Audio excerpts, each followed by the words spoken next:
Junk silver now, if you're going to sell it, you're looking at $2.50 or $3 below spot. The only silver above spot in North America are silver eagles. I think they're about like $1 over spot. But people are concerned that, oh my gosh, I'm not going to be able to sell my silver. Well, understand that when all this silver that's been sold, all this junk silver, that's been melted down. And of course, they've not made any silver dimes or quarters since 1964. So there is no more supply, and the supply that has existed, any of that that's being sold, if you're selling it at $2 or $3 under spot, I guarantee you your wholesaler is sending that to a refinery and just picking up the 3, 4, 5% VIG and putting that in their pocket. Understand that can't go on forever. And also, there are refiners now saying they're not accepting any more silver because they've been inundated, and it's a physical process. It's not like pressing a computer key and boom, it's done. They actually have to refine it out. They've got to refine the 10% copper out if they want to get it to 99.99 pure. Yeah. So while right now it feels a little bit, maybe did I make a mistake buying junk silver? No. If you wait a month, 2 months, 3 months, and this is assuming the system continues and does not collapse, in the future, in my opinion, junk silver is going to end up holding the highest premium of any form of silver in North America because the supply is being wiped out whenever anybody sells it. It's being destroyed. It's being melted down. Wow. So that's a good tip and insight.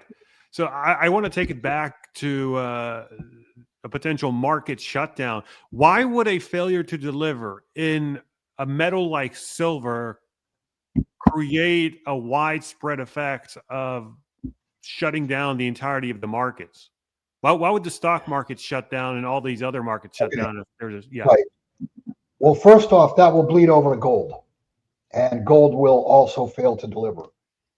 Understand that gold and silver have been suppressed. The prices have been suppressed literally for 50 years, since 1976 when they started with futures and options on metals. Understand that gold has been suppressed because it is the direct competitor to fiat currencies, whether it's the dollar, the pound, the euro, the yen, whatever fiat currency, gold is the direct competitor. Now, if let's say 10 years ago, gold didn't stop, or 15 years ago, gold didn't stop at the $1,900, $2,000 level, and it blew through, and it got to 4,000 like we are now, and then it moved to 6, 7, 8,000, and started spiking. What that tells you is it's not gold going up; it's the fiat currency that's losing value. So that spills out, and it becomes a loss of confidence, and that would have and will prevent the U.S. from using a credit. It would prevent or preclude the U.S. Treasury and other treasuries that borrow, but the U.S. in particular that has had an unlimited amount to borrow on the credit card, and thus we've got $38 trillion. It would cause interest rates to go up. It would just gum up the entire system, which would then gum up the real economy. But it would be extremely difficult for finance to continue as finance has continued, because it's been a Ponzi scheme, of credit, and it would cast a dark shadow on credit. Meaning, am I going to get paid back? People will be wondering about the credit system, and that's a problem. And you and I have talked about this before. Everything runs on credit. The entire financial system runs on credit. The real economy, everything that you touch, everything that you do every day has, credit has touched it in one way or another for that to have been created or be able to work.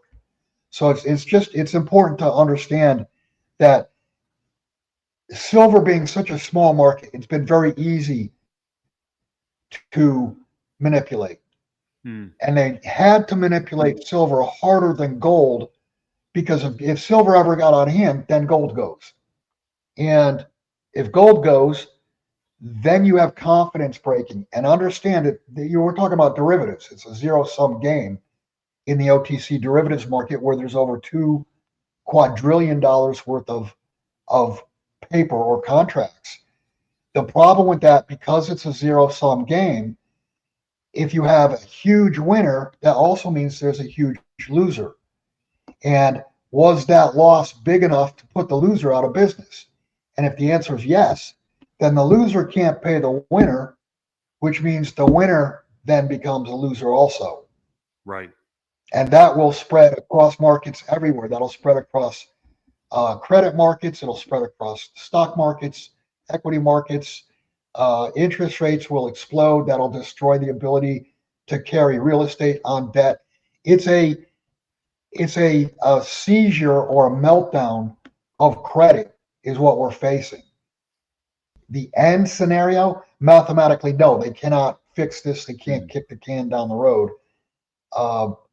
It's here. It's now. They're using their old tricks. They've raised margin on COMEX, which they've done many times before. They raised the margins and then forced the longs out because they can't afford the margin. They sell. I think the other day, in an hour's time, they sold something like 20,000 contracts. I mean, that's a huge amount of silver, and that silver does not exist. Remember, it's 5,000 ounces per contract, which I think that number worked out to be about 1 billion ounces were sold. The world only produces 800 million, 850 million ounces collectively in a year's time. Yeah. And that's only $40 billion today. Yep. The global production of silver, even at all-time high number, is only just over $40 billion. $40 billion is a laughable number today. Mm-hmm. I mean, 15, 20 years ago, it was pretty big money. I can tell you back in the 1980s, early 1990s, the biggest takeover, the two biggest takeovers in the mid-80s was Texaco and I think KKR. One was 13 billion, the other was 25 billion. So yes, while the numbers are bigger today, but today you're talking about companies being taken over for, many times $40 billion.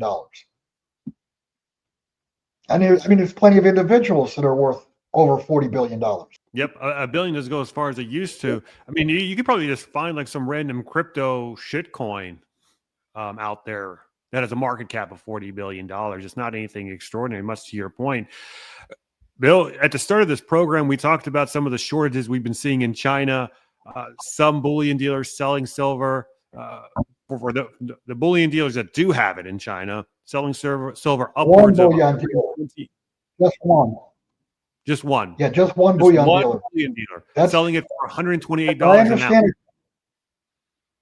Right, and as I understand it, that's the only bullion dealer that is selling silver right now. I mean, I haven't verified it. I don't even know if I can verify it, but that's the story.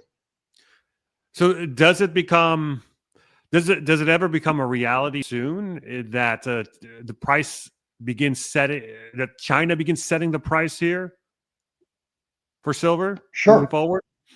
Yeah, they absolutely could set the price. I mean, think about it. If China has an official policy, let's use that number of $128, that they'll sell you.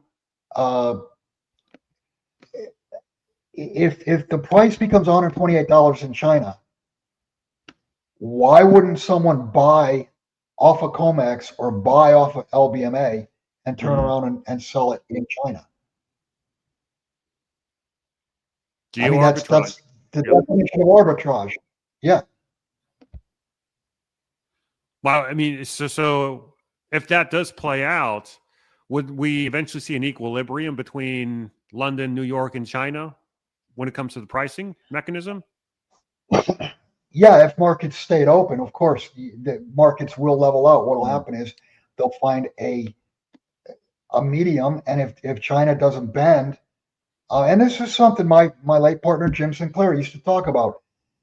He said he could foresee the day where China would say, okay, gold's $50,000 an ounce.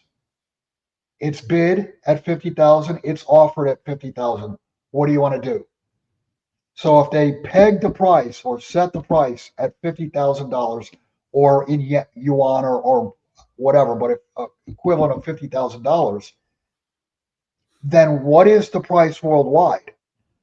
It's got to be $50,000 because that's the market. I mean, money is going to flow where it's treated best. And if the West is at $4,000 gold or $5,000 gold, and China's buying it and selling it in whatever quantities you want at $50,000, that then becomes the price. The problem with that is if you jacked up gold prices 12-fold from here, or it wouldn't even have to go 12-fold, it could go less than 100% from here to break. That would break the contracts. That would break the market itself because like I said, for every winner, there's a loser. And can somebody lose 12 times their money and stay solvent? No, they can't pay the winner. Then the winner's a loser. And then the people who are doing business with either the winner or the loser knows they're both dead. You're going to do business with them? You're going to trade with them? No. And that's what I mean, I'm not looking at this and saying, I think this is what could happen. This already happened back in 2008, 2009 with the Lehman Brothers problem. And it took, and think about this, it took only $700 billion in TARP and another, what was it, 16, 17 trillion that we found out 2 years after the fact that the Fed sprayed all over the world, more than half of that to foreign central banks to keep the system floating. And think about how crazy people went over the $700 billion. I mean, people were wringing their hands for 3 or 4 days because $700 billion is a crazy number. Well, $700 billion is like a broken potato chip that falls out of your pocket now. Who's the white knight going to be? I mean, 16, 17 trillion is not going to fix the problem. Who's going to step up and save the ECB? Who's going to step up and save the Bank of Japan? Who's going to step up and save the Fed? Now, I mentioned the ECB, Bank of Japan, and the Fed. Guess what? They all have negative equity. They're all technically insolvent because the bonds that they already own are underwater to the point where their equity has already been wiped out.